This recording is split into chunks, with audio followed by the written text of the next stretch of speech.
Nyako Ramogi kamano kuom medo kete Ramogi TV chenro mar oimore wadhi nyime medruok e kwan jotije pacho ka kod dok chien mar omenda ma ichoko gi piny owacho.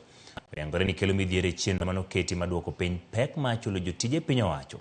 Dul marango sach jotije mano SRC owacho ni maromo Sh1.03 notigo e chulo sach jotije piny owacho maromo 937 mochiko iko omenda mar 2021-2022 kama en nus mar omenda duto manochoki maromo Sh2 trillion. Lidio keo ni gilere wi okenge ma piny owacho biro kawo maduoko piny kwan omenda ma itiyogo e chulo osara e pacho ka.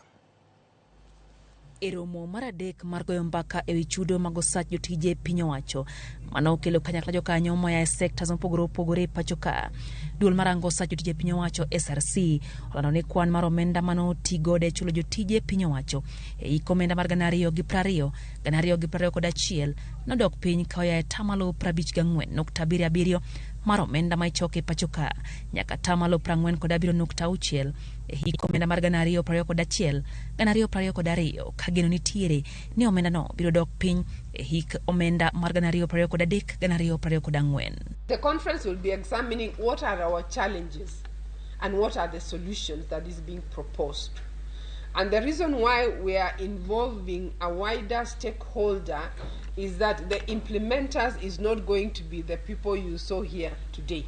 The implementers are the entire public service. We are saying a lot needs to be done to get to the 35% as stipulated in the PFM Act. Duol mar SRC oyango ni omenda maromo Sh1.35 notigo de chulo osara mar jotije piny owacho maromo 937,900 e hik omenda mar 2021-2022 kama en nus mar kwan mar omenda duto manochoki gi piny owacho maromo Sh2.2 e hik omenda mar 2021-2022.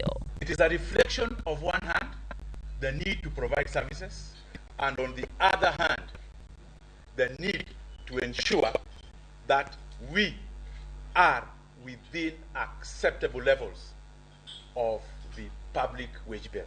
SRC owacho ne gin kod chenro maduoko piny kwan mar omenda ma itiyo godo e chulo sach jotije piny owacho kaoya ya tamalo 40.45 ma ochul higani nyaka tamalo 34.58 chop higa mar 2028-2029 mondo mi ochopia tamalo 35 kaka chike ma pacho ka dwaro.